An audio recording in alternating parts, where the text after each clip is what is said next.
અમદાવાદના બહેરામપુરામાં બાલ્કની ધરાશાયી થઈ છે। બાલ્કની ધરાશાયી થવાની ઘટનામાં 3 લોકો ઇજાગ્રસ્ત થયા છે। તો અમદાવાદની આ ઘટના છે। અમદાવાદના બહેરામપુરામાં બાલ્કની ધરાશાયી થઈ છે, જેમાં 3 જેટલા લોકોને ઇજા પહોંચી છે। તો હાલ તો કાટમાળ હટાવવાની કામગીરી પણ શરૂ કરવામાં આવી છે। આ સાથે ઇજાગ્રસ્તો જે છે તેમને હોસ્પિટલ ખસેડવામાં આવ્યા છે। સંસ્કૃત ફ્લેટની બાલ્કની ધરાશાયી થઈ છે અને જેમાં 3 લોકોને ઇજા પહોંચી છે। એક મહિલા અને 2 બાળકો હાલ સારવાર હેઠળ છે। બાલ્કનીનો જ્યારે ભાગ ધરાશાયી થયો તેમાં ઇજાગ્રસ્ત થયા છે। અમદાવાદના બહેરામપુરાની આ ઘટના કે જ્યાં સંસ્કૃતિ ફ્લેટની બાલ્કની ધરાશાયી થઈ છે અને આ ધરાશાયી થયેલી બાલ્કનીમાં એક મહિલા અને 2 બાળકો ઇજાગ્રસ્ત થયા છે। હાલ ઇજાગ્રસ્તો સારવાર હેઠળ છે અને અન્ય કોઈ જાનહાનિના સમાચાર જે છે તે પ્રાપ્ત નથી થયા, પરંતુ હાલ કાટમાળ હટાવવાની કામગીરી કરવામાં આવી રહી છે।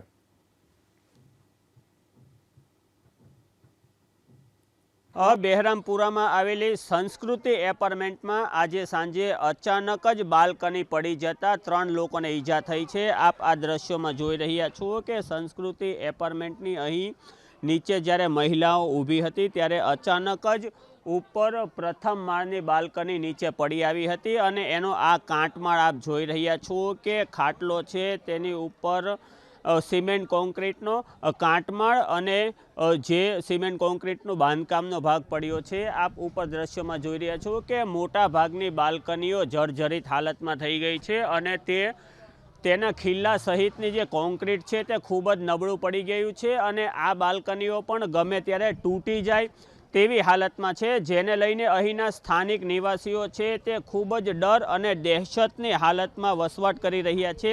સમગ્ર ઘટના શું બની હતી તેની આપણે સ્થાનિક સાથે વાત કરીશું।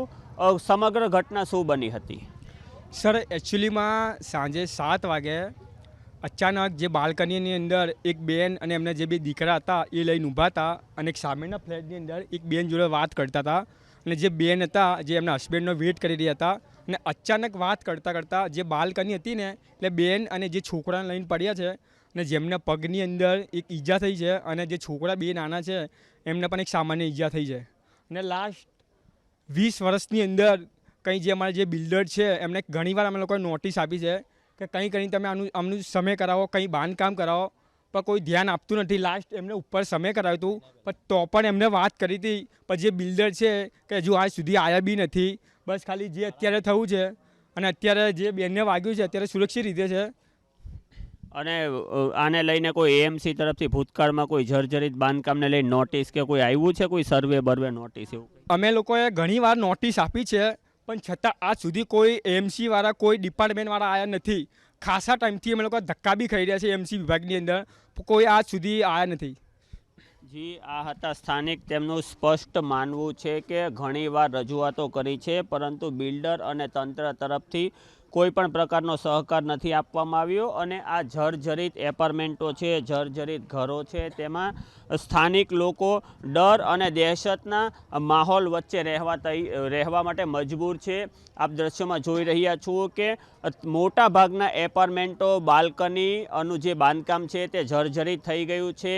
સિમેન્ટ કોન્ક્રીટની અંદર સળિયાઓ દેખાઈ ગયા છે અને આ સળિયાઓ પણ કાટ ખાઈ ગયા છે। આગામી દિવસોમાં જોવું રહ્યું કે આ મુદ્દે તંત્ર દ્વારા કેવું વલણ અપનાવવામાં આવે। કેમેરા પર્સન અજય પાંડે સાથે ચેતન બાંભણિયા, એબીપી અસ્મિતા, અમદાવાદ।